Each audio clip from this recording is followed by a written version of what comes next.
Hey guys, it's Angela coming back from Communing with Cards. It's been a bit since I've been on here. Work has been crazy. Spring has been crazy. The grass growing and needing to be mowed every 5 seconds has been crazy, but also I don't like my tripod. I'm still using it today, but I have a new one on the way, so hopefully I'll get caught up then. And I do have some more structured, more fun, and followable videos planned then that I've kind of been holding off on. But I wanted to come on today real quick just because my tarot decks and Oracle, you can see I've got some Oracle down here, have really been calling me out lately on my crap and kind of making fun of me in some cases, which I thought was funny. And so I wanted to share a few of these because it just made me, especially today, it really just made me giggle. So out here on the table, I've got a spread. I literally just did this pull before I came in here and before I walked into this room and set up the light to record. But I was testing out a new deck. I was getting to know a new deck, which is the Tarot Emblemata Chromata, which is totally a Katie from Moonlight Flowers made me do it. I hope that's actually her channel name. I know her name's Katie, and she does fantastic videos where she actually does a lot of work with trees, and it just makes me happy. Moonlit Moments, maybe. I don't know. I'll link it below. If you haven't seen her videos, please check them out because she's fantastic. And some of the insight that she shares is amazing. But anyway, she totally made me buy this deck. Like, I don't think I even saw a full walkthrough of it, but like I just went and bought it. It's fantastic. It's great. I love it so much. But, so I got it today. I unboxed it. I did a few things, you know, to cleanse it and that kind of thing. And then I wanted to see how I did flip through the cards and I absolutely love them. And I wanted to see how it would pair with my Aquarian Tarot because I love my Aquarian Tarot. It makes me very happy. So, and my Aquarian Tarot is a deck that knows me very well. So I started out by pulling the top three. I've been doing a lot of tarot on tarot pairings, which I'll talk about in a later video. But so I pulled 3 cards and put on the top row from the new deck. And the ones that I got were the Queen of Swords. And each one of these has a cool little phrase at the top. Normally I don't like that on tarot, but in this one, it really, really works. So on this one, for the Queen of Swords, it says, an intelligent, unbiased soul. Then the second one I got was the Four of Pentacles, and it says, fortune heapeth too much upon a man. And then I got the Nine of Wands, which is a second security or safety. So let's just focus in here on these 3 because this is hilarious to me. Like this deck knows me. So despite some of the keywords going on, or the key phrases going on here, the Queen of Swords, one of the first associations that always comes to my mind when I pull the Queen of Swords is the Ice Queen, which used to be one of my nicknames at work that people would call me behind my back. I still have a little bit of that. I've worked on it. I mean, I'm sure that I wasn't completely innocent in that. I'm not known as being very approachable. Sometimes I'm an aggressive introvert, but so I saw that and I was like, okay. And then I saw the Four of Pentacles, which fortune heapeth too much upon a man. I mean, I don't know that fortune has heaped too much upon me, but I do tend to stay in my little bubble and kind of, yeah, I have those moments. We'll just leave it at that. Anyhow, and then the third one, the Nine of Wands, really kind of hit me because a second security or safety. So if we think about this, you know, from an RWS point of view, it's, you know, the kind of the last stand of the character that goes through the one of the characters in the wand suits, right? I don't think I have an actual original RWS handy, but it's the guy and he's like wearing 2 different colored shoes because he's like, you know, just beaten down, but he's like built like a little fortress in front of him with his wands, and it's like his last stand. He is not going to be overtaken, right? So you put these together, you know, the Ice Queen, the person building the barrier from whatever he can find to make another little fence or you know, another little barrier around himself. And then in the middle, you've got the Four of Pentacles, somebody that's just kind of, I don't like the term greedy because I don't feel like I'm greedy at all, honestly. I tend to actually give too many things away sometimes to people when they need it and they probably don't really need it, but that's another story. But I do tend to really, let me give you an example. So I live in a pretty remote area, but I'm very sensitive about my space and my property lines. And so when people venture onto my property, which is, it's not like I live out, you know, in the middle of nowhere where there's no markings. I actually do live in town, if you can call this area town. Property lines are pretty well defined. It's, you know, pretty obvious that if you walk directly behind my house, you're probably on my property. I get a little upset when people do that, and I will go call them on it. So that's my Four of Pentacles. Like, don't come into my space unless you're invited, which you probably won't be, no offense. I just, you know, I'm a little bit paranoid. I lack some grounding. I need some root chakra work, I think, because yeah, anywho, I thought this was, so, I mean, right out of the box, this deck is like calling me on my stuff. It's even remembering, you know, a work nickname from not long ago. So I thought that was pretty funny. So then I was like, okay, well, I want to see what happens with the Aquarian Tarot. Let me zoom back out here.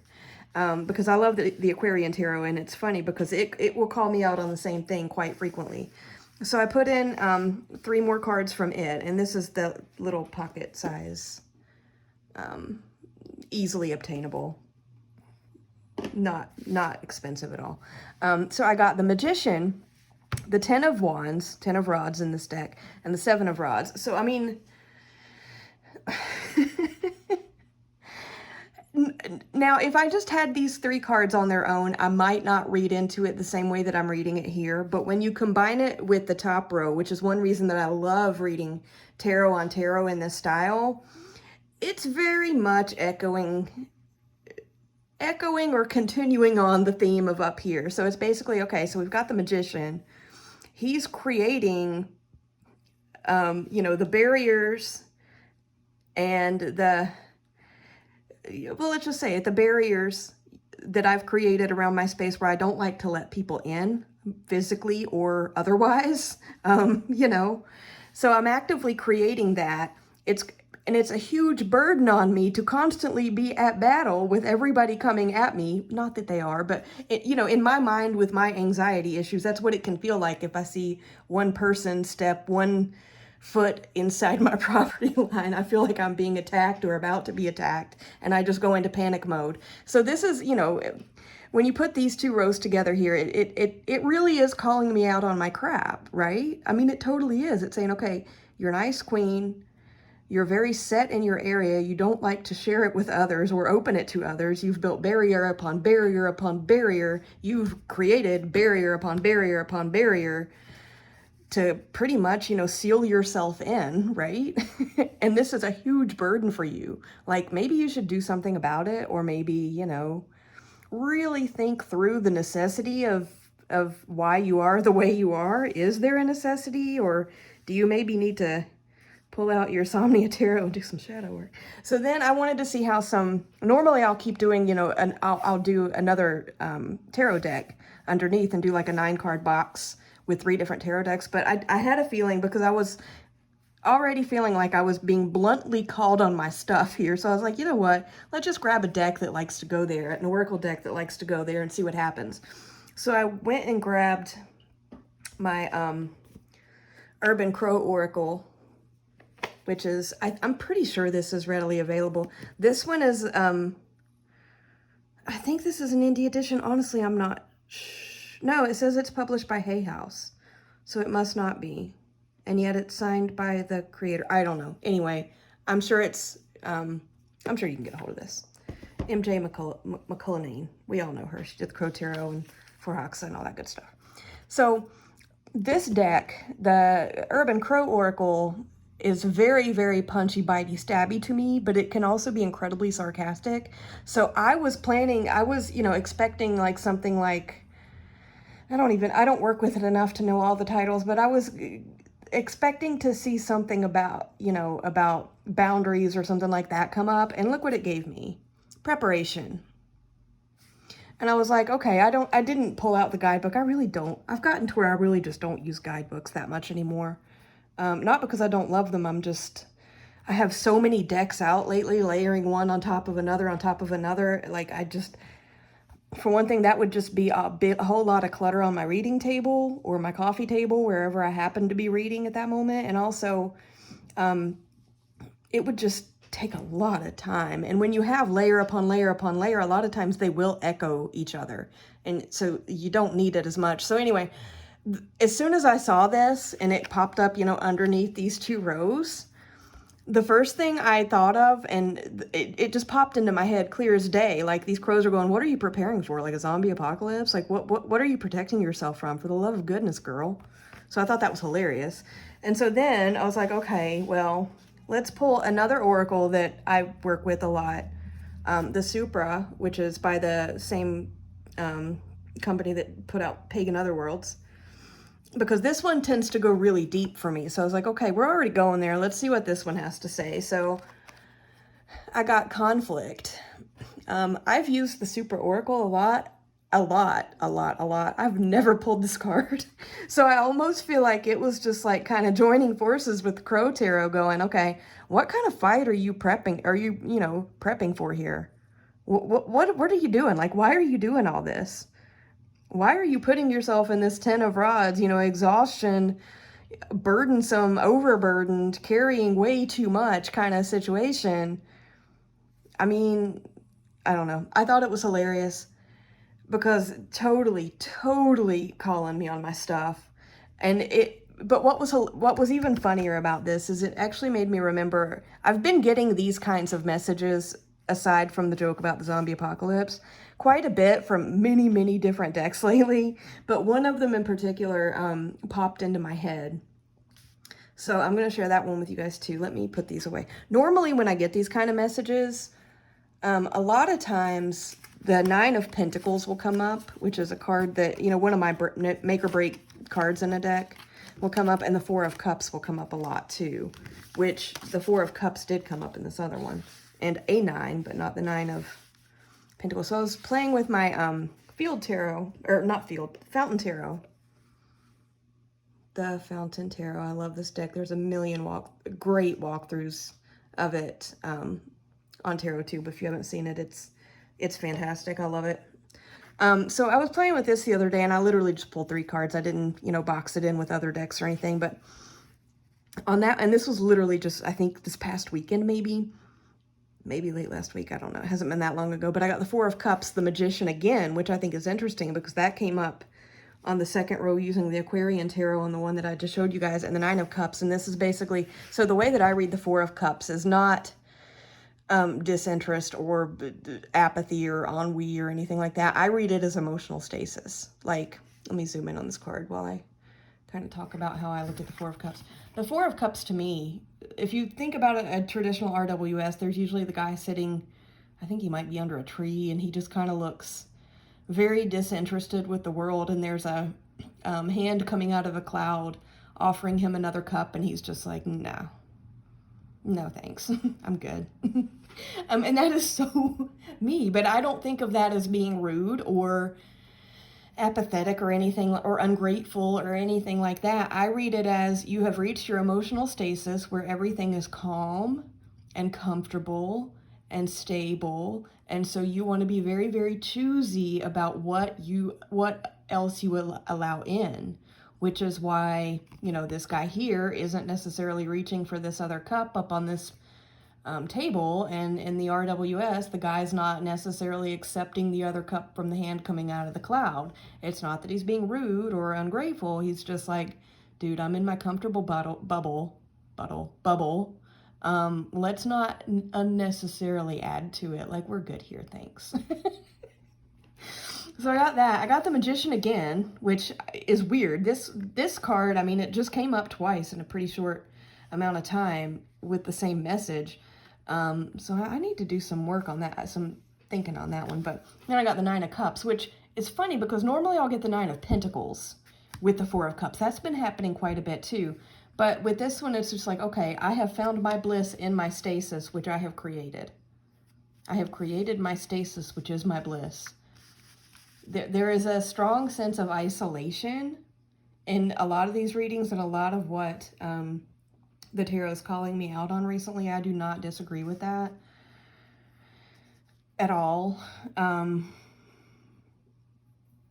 lot of that is just kind of the way that my life works, and a lot of it is also anxiety and the fact that, you know, I'm terrified of people, which is why I really like tarot too, because I can, you know, share fun things and interesting tarot things, and you know, feel like I can actually talk to people without having to go face to face with people and go out and encounter people, because it scares me to death. And I've been like that most of my life. Like, this is not a new thing, guys.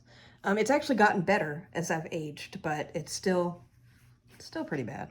So anyway, I thought that was hilarious. I would be interested to know if any of you guys are, for those of you watching, or if you've made it this far, have you had decks that from the moment you opened them and pulled the first cards really just said to you, I know you, like, we're not strangers.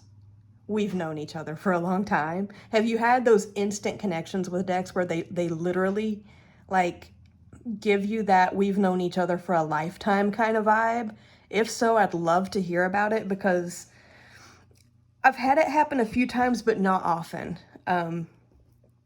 It definitely happened here. And I remember it happening with this guy, but it's been a while, so I couldn't in a million years. I'm sure I probably didn't even record it back then.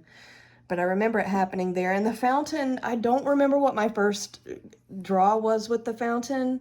I haven't had this very long, but I do remember that I got kind of that feeling, but I don't think I recorded it in a journal or anything.